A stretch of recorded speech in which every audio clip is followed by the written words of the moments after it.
Hello बच्चों, क्या हाल है। उम्मीद है आप सब ठीक होंगे। आज एक और लेक्चर है सॉल्यूशंस का। तो इसमें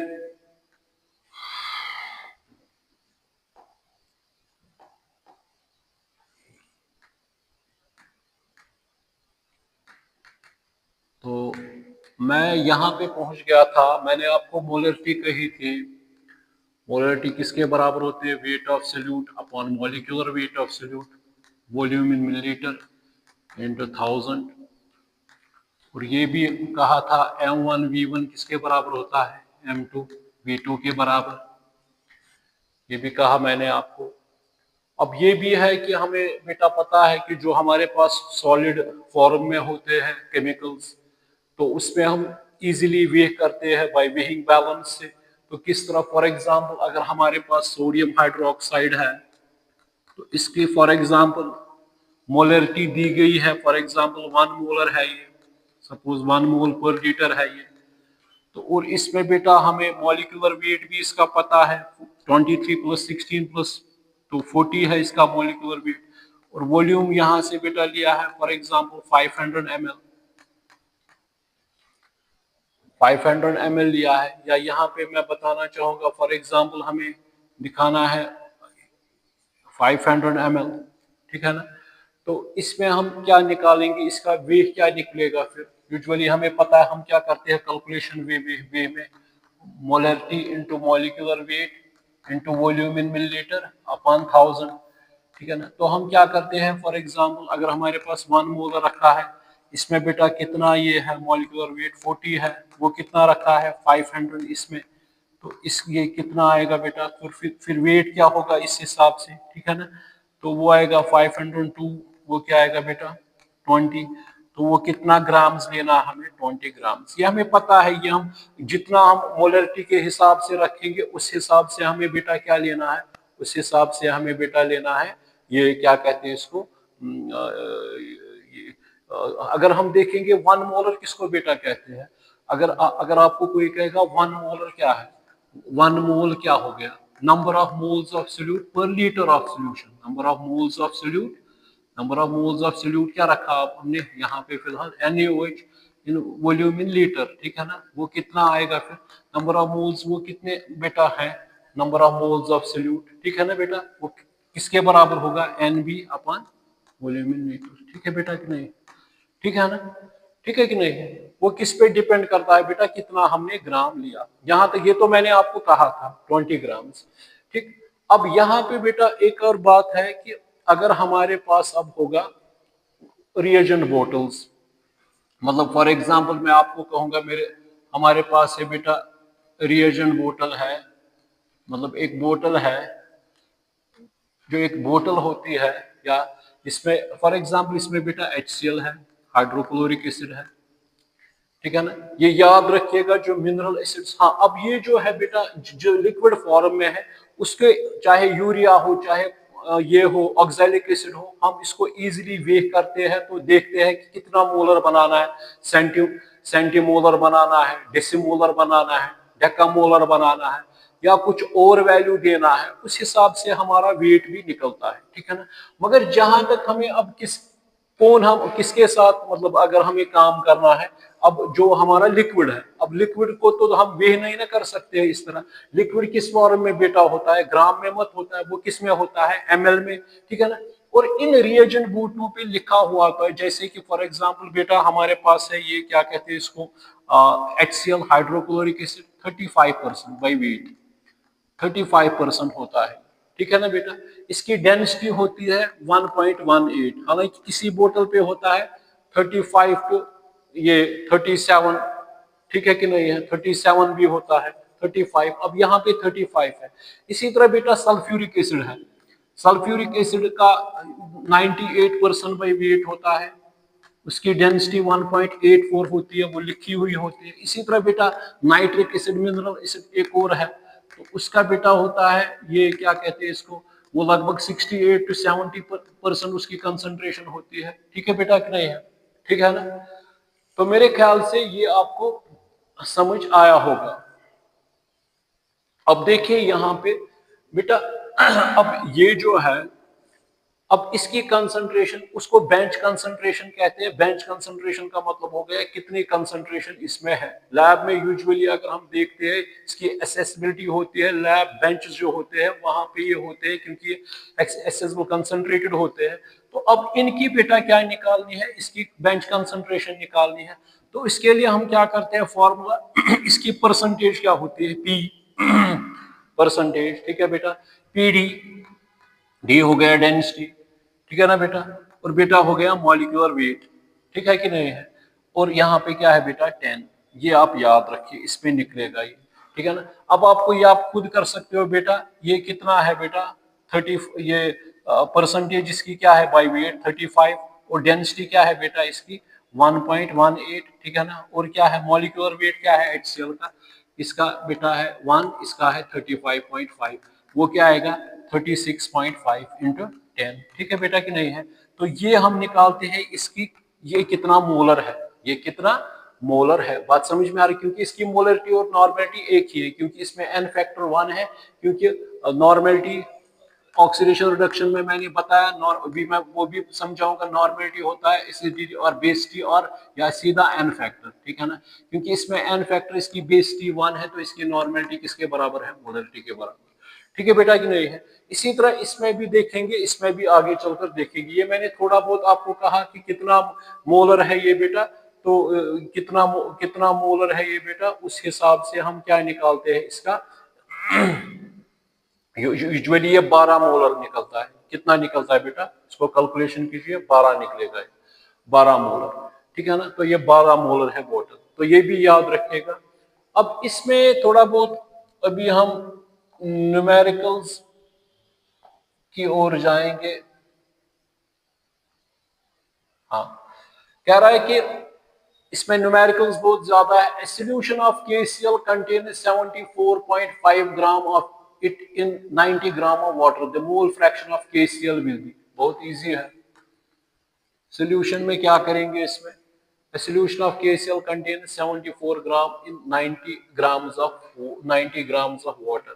पहले आपको पता है वाटर का मॉलिक्यूलर वेट कितना है बेटा 18 ग्राम, पता है 2 × 1 + 16, और KCl का मॉलिक्यूलर वेट क्या निकलेगा बेटा, K का 39 है और इसका 35.5 है, वो कितना आएगा 39 और है 35.5, ठीक है ना, वो कितना आएगा 5 14 6 7 74.5 74.5 74.5 इसका V है।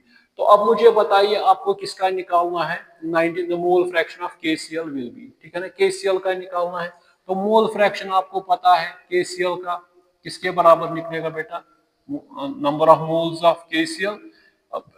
अब मैं ये रखूंगा सोल्यूट, मतलब B, number of moles of solute plus solvent, ये आपको पता है। अब NB कितना है इसमें बेटा, NB किसके बराबर होता है, वो होता है बराबर WB/MB, ठीक है ना बेटा। WB किसके बराबर है बेटा, वो है 74.5, और यहाँ पे क्या निकला ये 74.5, ये और ये कैंसिल, ये क्या निकला 1 मोल। इसी तरह वाटर का क्या निकलेगा, वाटर का W कितना है 90, इसका कितना है 18 मॉलिक्यूलर वेट, 18 5 N क्या आ गया बेटा 5। तो अब किसका निकालना है हमें, KCl का निकालना है। तो KCl का ही मोल्स, अगर वाटर का होता तो फिर यहाँ पे वाटर लिखते, तो वो क्या आएगा बेटा, NB कितना आएगा 1, वो कितना, इसका कितना आएगा 1 + 5, वो कितना आएगा बेटा 1/6। तो ये निकला इसका, किसका निकला ये KCl का। अब सीधी सी बात है, KCl प्लस अगर वाटर का भी निकालना होता तो वो किसके बराबर होता है, यूनिटी के बराबर, मतलब वो किसके बराबर आता, अगर यहाँ पे वाटर का निकालना है तो वो क्या आता 1 - 1/6, वो क्या आएगा 6 - 1/6, वो क्या आएगा 5/6, ठीक है बेटा कि नहीं। इस तरह भी आती है न्यूमेरिकल, ठीक है ना, क्योंकि इसमें न्यूमेरिकल्स बहुत सारी है। Calculate the mole fraction of ethyl alcohol and water. Ethyl alcohol क्या हो गया बेटा, इथेनॉल, C2H5OH को कहते हैं इथाइल अल्कोहल, या इस तरह भी ये लिखते हैं CH3CH2OH, ठीक है ना। तो मुझे बताइए इसमें क्या करना है, calculate the mole fraction of ethyl alcohol and water in a solution contains 46 gram of ethyl alcohol. और पहले हम इसका मॉलिक्यूलर वेट चेक करेंगे, कितना आएगा, ये आएगा 2 × 12 + 6 × 1, प्लस 16, वो कितना आएगा 24 प्लस 6 प्लस 16, वो कितना आएगा 30, वो कितना आएगा 46 ग्राम। ये किसके निकले, थाइल अल्कोहल के।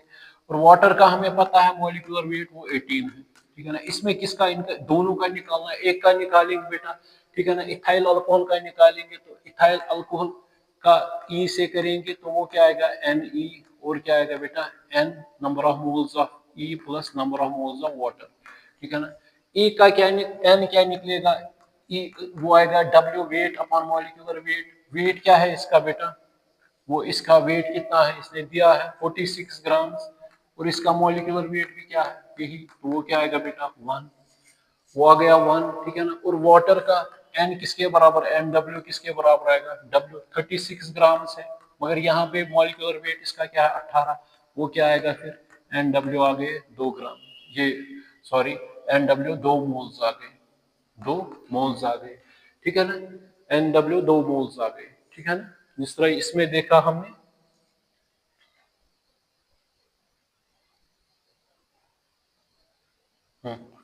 ये चेक करना, ये मोल्स है, ठीक है ना। अब यहाँ पे क्या आएगा बेटा, ये जो है, अब इसमें कितने ये मोल्स आ गए बेटा, ये आ गए एन इथेनॉल के कितने आ गए बेटा, एन इथेनॉल वो 1 है, तो ये क्या है 1 प्लस ये इसका कितना आ गया 2, ये क्या आ गया 1/3, 1/3 इसका निकल गया, ठीक है बेटा कि नहीं है, ठीक है ना।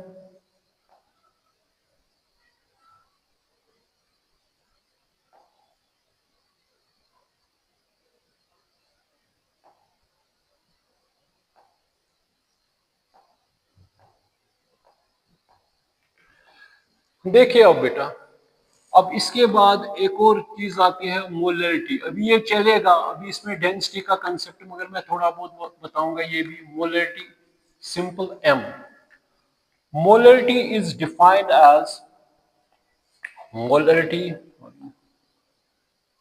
मोलरिटी इज, अब ये है मोलरिटी, मोलरिटी एक हो गया मोलरिटी, दूसरी हो गई स्मॉल एम से molarity. It is defined as, it is defined as the number of moles of solute dissolved dissolved per kg or 1000 grams of solvent, 1000 ग्राम। वो कितने में, मोलरिटी किसमें थी बेटा, वो थी पर लीटर, ये किसमें है बेटा पर 1000 ग्राम ऑफ सॉल्वेंट, किसमें मतलब 1 kg में, 1 kg सॉल्वेंट आपको लेना है, 1 kg, जितने उसमें आप मोल्स डालोगे उतनी इसकी, अगर आप इसमें बेटा डालोगे 1 मोल, 1 मोल डालोगे इसमें, तो इसकी मोलरिटी क्या आएगी स्मॉल एम, 1 मोल, 1 मोल। अगर आप इसमें 2 मोल, 2 मोल्स इसमें डालोगे 1 kg में, तो इसकी मोलरिटी क्या आएगी 2m। अगर आप इसमें बेटा डालोगे 4 मोल्स डालोगे, ठीक है ना, और 1 kg रखोगे, तो इसकी मोलरिटी क्या आएगी 4m स्मॉल एम, ठीक है बेटा कि नहीं, ठीक है ना, ठीक है बेटा कि नहीं है, बात समझ में आ रही कि नहीं। अगर आप 10 मोल्स डालोगे, इसी तरह अगर आप 10 मोल्स डालोगे 1 kg में, तो इसकी मोलरिटी क्या आएगी स्मॉल एम 10। ये भी याद रखिए, molarity is independent of temperature, molarity is independent of temperature, क्योंकि इसको टेम्परेचर से कुछ नहीं होगा, क्योंकि ये वेट ऑफ सॉल्वेंट है, वेट ऑफ सॉल्वेंट को क्या हो जाएगा, molarity is independent of temperature. बात समझ में आ रही कि नहीं आ रही। तो what is molarity, molarity is defined as the number of moles of solute dissolved per kg of solvent और पर 1000 ग्राम, क्योंकि 1 kg में कितने ग्राम्स होते हैं बेटा 1000 ग्राम्स होते हैं, या 1 kg किसके बराबर होता है 10⁻³ ग्राम्स। बात समझ में आ रही कि नहीं आ रही, ठीक है ना, इसको नोट कीजिएगा।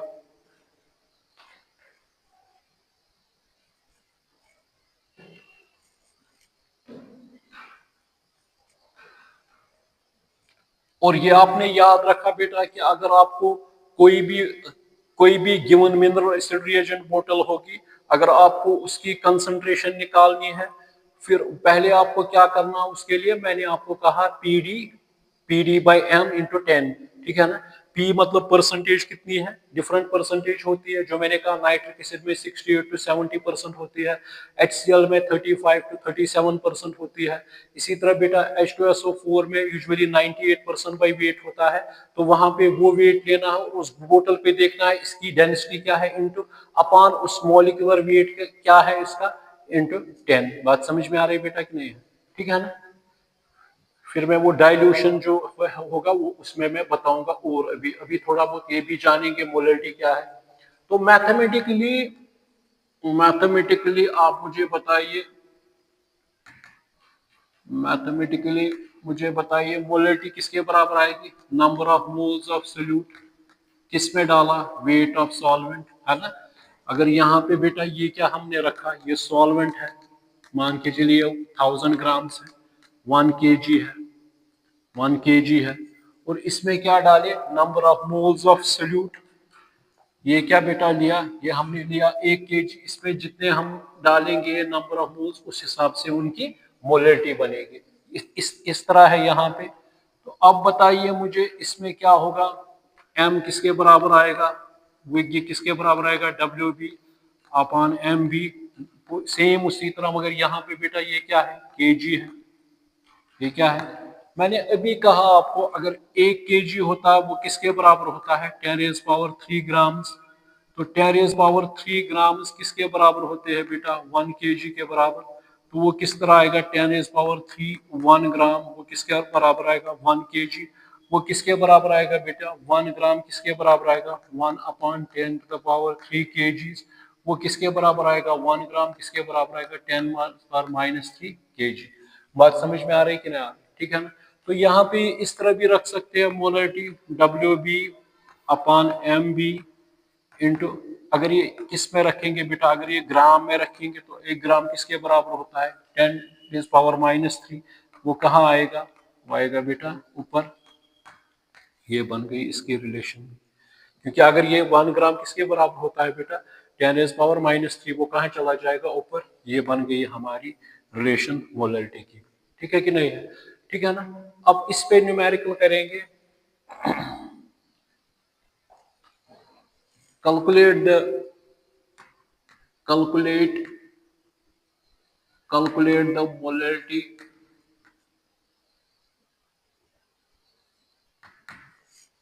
calculate the molarity of calculate the molarity of 40 grams of 40 grams of NaOH dissolved in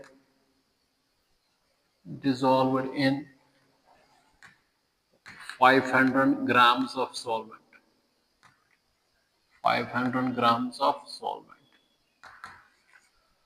जरा कीजिए इसकी मोलरिटी निकालिए, मोलरिटी किसके बराबर निकलेगी, यही WB अपॉन, यानी ये सोल्यूट है, यहाँ पे क्या है, ये WA ग्राम्स में है, ये क्या है बेटा 1000, ठीक है ना।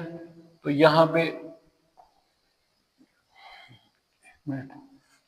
पे आप मुझे बताइए WB कितना है बेटा, 40 ग्राम्स है। मॉलिक्यूलर वेट आपको पता है NaOH का, वो कितना है 23 + 16 + 1, वो कितना आएगा 40 ग्राम्स। तो ये 40 ग्राम्स है, और कितने ग्राम सॉल्वेंट के हैं, 500 ग्राम लिया है इंटू 1000, वो क्या आएगा 2 कैंसिल, ये क्या आएगा 2 2 4, ठीक है ना। ये क्या आएगा, ये कैंसिल 2 2 4, ये क्या आएगा बेटा, कितने मोलर बनेगा 2 मोलर, ये क्या निकला बेटा 2 मोलर, ठीक है ना। जिस तरह यूनिट्स ऑफ मोलरिटी होते हैं बेटा, मोल पर लीटर, मोलरिटी की, मोलरिटी जो पहले वाली हमने की मोलर, ये मोलरिटी है कैपिटल M। अब स्मॉल m की क्या होगी फिर, मोल, मोल पर केजी। इसके क्या होंगे यूनिट्स ऑफ मोलरिटी, क्या होंगे बेटा, मोल पर केजी, मोल पर केजी। बात समझ में आ रही कि नहीं आ रही, ठीक है बेटा कि नहीं है, ठीक है ना, ठीक है कि नहीं है। इसी तरह अगर आपको कोई कहेगा, फॉर एग्जांपल ऐसे ही कहूंगा मैं, 49 grams of sulphuric acid, sulphuric acid 49 grams of sulphuric acid, और dissolved in or dissolved in 250 grams of solvent या वाटर में डाला, ठीक है बेटा कि नहीं है, तो इसकी मोलरिटी किसके बराबर निकलेगी? मोलरिटी आपको पता है किसके बराबर आएगी बेटा? WB/MB, ठीक है ना। और यहाँ पे क्या है बेटा? वेट आपको पता है किसका है? सॉल्वेंट का, ये ग्राम में है, ये बेटा क्या है? इस तरह। तो क्या निकला? ये क्या है? 49 ग्राम। सल्फ्यूरिक एसिड क्या होता है? Mineral acid, diprotic. इसका मोलिकुलर वेट क्या है बेटा? 98। वो पता है 2 × 1 32 इसका है, सल्फर का 4 × 16 वही निकलेगा 98 ग्राम्स। वो 98 है, किसमें है? 250 ग्राम्स इंटू क्या आएगा बेटा? 1000। ये क्या आएगा? 24 4 ये क्या आएगा? 49 2, ये क्या आएगा बेटा? 224। ये कितना निकला फिर? 2 मोलर। ये क्या निकला? 2 मोलर। बात समझ में आ रही कि नहीं आ रही? ये क्या निकला बेटा? 2 मोलर। बात समझ में आ रही कि नहीं आ रही? तो ये क्या निकला? 2 मोलर निकला, ठीक है ना। अब कहीं पे आपको फॉर एग्जांपल वेट दिया होगा, ठीक है ना, या बेटा ये क्या कहते हैं इसको, कहीं पे आपको मोलरिटी दी होगी, फॉर एग्जांपल किसी ने कहा आपको ये 0.2 मोलर है, 0.2 मोलर है, और इसका वेट, इसका मॉलिक्यूलर वेट 60 है, सपोज इसका मॉलिक्यूलर वेट क्या है? 60 है, और हमने वेट ऑफ सॉल्वेंट इसमें है बेटा ये 250 ग्राम, इस तरह होगा बेटा। तो ये अब न्यूमेरिकल्स करेंगे इस पे थोड़ा बहुत, ये मैंने कहा ये सिंपल न्यूमेरिकल्स है। अब इसमें आप मुझे बताओ क्या होगा इसमें? इसमें ये निकालना है, इसमें ये दिया हुआ है वेट निकालना है, तो हमें पता है मोलरिटी किसके बराबर होती है? WB/MB इंटू WA ग्राम्स, और क्या है? 1000। और यहाँ पे आपको ये निकालना है, तो ये क्या हो जाएगा? ये आएगा WB किसके बराबर आएगा? आएगा M/MB/WA ग्राम्स में है अपॉन 1000, ठीक है ना। तो यहाँ पे आपने दिया है इसमें ये कितना हमने दिया है यहाँ पे? 0.2 मोलर, 0.2 मोलर। और इसका मॉलिक्यूलर वेट क्या है? वो 60 है, वो 60 है, और वेट कितना लिया है? 250 ग्राम्स, और ये क्या है? 1000 है, 25 4, ठीक है बेटा कि नहीं है? वो क्या आएगा? ये 10 और ये 0 कैंसिल, 2 2 क्या हो गया? 40, 2 3 क्या हो गया? 6। तो इसका वेट कितना लेना है बेटा? 3 ग्राम्स। कितना लेना है? 3 ग्राम्स। इसको नोट कीजिएगा।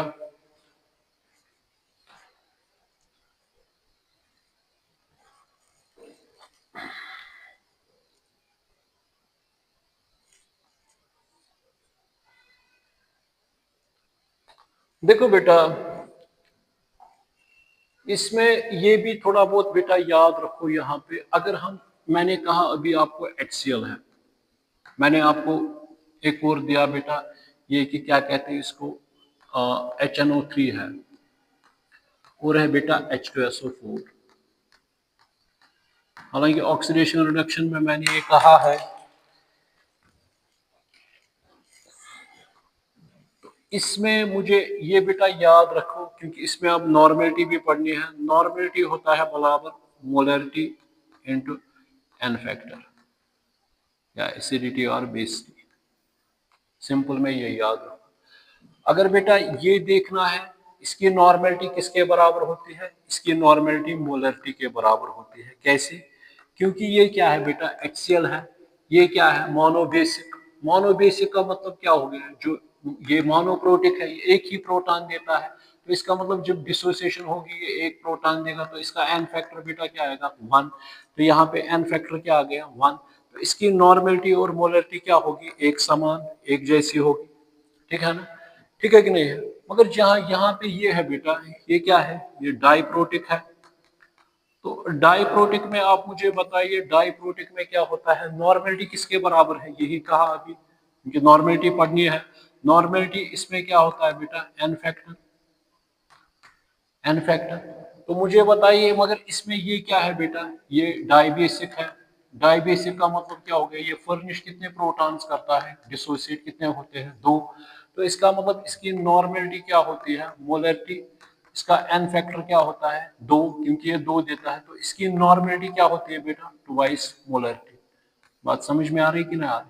मगर अगर कुछ कंडीशनों में इसको हम मोनोप्रोटिक भी बनाते हैं, जो मैंने ऑक्सीडेशन रिडक्शन में कहा, तो उस वक्त इसकी नॉर्मेलिटी और मोलरिटी क्या होगी, एक समान एक जैसी होगी। ठीक है बेटा कि नहीं है।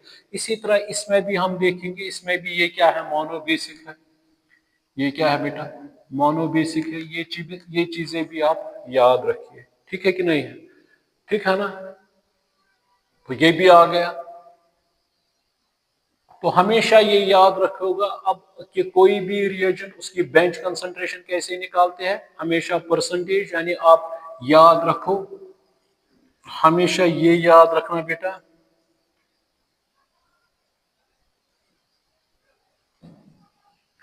उसके लिए आप रखना याद PD upon M into 10,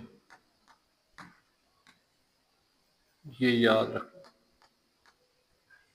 normality या मोलरिटी निकालने के लिए उस बोतल के लिए। ठीक है बेटा कि नहीं है, ठीक है ना। पावर डेवलपमेंट आपको पता ही है, 10 आपको याद रखना है। ठीक है बेटा कि नहीं है, अपॉन उस रिएजेंट बोतल का मास क्या है। ठीक है बेटा कि नहीं।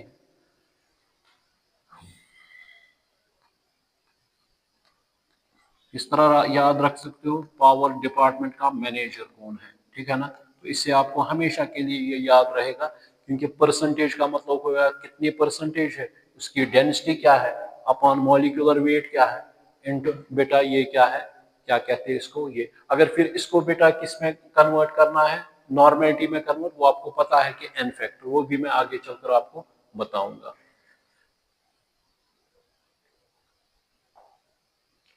ठीक है कि नहीं है। देखिए अब ये एक और चीज है बेटा, इक्वलेंट वेट पहले देखेंगे, इक्वलेंट वेट, क्योंकि नॉर्मेलिटी अब पढ़नी है, फिर न्यूमेरिकल्स करेंगे। और पहले से इक्वलेंट वेट किसके बराबर होता है, वो बेटा होता है मॉलिक्यूलर वेट, होता है बेटा मॉलिक्यूलर वेट अपॉन एसिडिटी और बेसिसिटी। ठीक है ना, या सीधा इक्वलेंट वेट होता है बराबर बेटा molecular weight, molecular weight upon N factor. ठीक है बेटा कि नहीं है। फॉर एग्जाम्पल अगर आपको कोई कहेगा HCl का इक्वलेंट वेट क्या निकलेगा, आप क्या कहोगे, आप कहोगे सर इसका इक्वलेंट वेट 36.5 है, और इसमें कितनी बेसिटी है, कितने फर्निश, एन फैक्टर क्या है 1, तो इसका इक्वलेंट वेट सर आएगा 36.5। ठीक निकला। इसी तरह बेटा अगर आपको कोई कहेगा H2SO4 है सल्फ्यूरिक एसिड, इसका इक्वलेंट वेट निकालना है, तो इक्वलेंट वेट किसके बराबर निकलेगा, मॉलिक्यूलर वेट अपॉन इसका क्या है, मतलब इसकी बेसिटी क्या है, 2 है, यानी एन फैक्टर इसका क्या है 2, तो इसका मॉलिक्यूलर वेट क्या है 98/2, तो इसका इक्वलेंट वेट बेटा क्या आएगा। आप मेरा ऑक्सीडेशन और रिडक्शन चेक कीजिए, उसमें मैंने पूरी तरह ये समझाया है कि इक्वलेंट वेट क्या है। 24 ये क्या आएगा 248, ये क्या आएगा 49, इसका इक्वलेंट वेट क्या है बेटा 49 ग्राम्स। ठीक है कि नहीं है, ठीक है ना बेटा। अगर आपको कोई देगा ये वाला सॉरी COH 2 टाइम्स वाटर, इसको क्या कहते हैं, हाइड्रस ऑक्सैलिक एसिड, इसको क्या कहते हैं बेटा, हाइड्रस ऑक्सैलिक एसिड। अब इसका कोई आपको कहेगा इसका इक्विवेलेंट वेट निकाल के दीजिए, इसको पहले नोट कीजिए।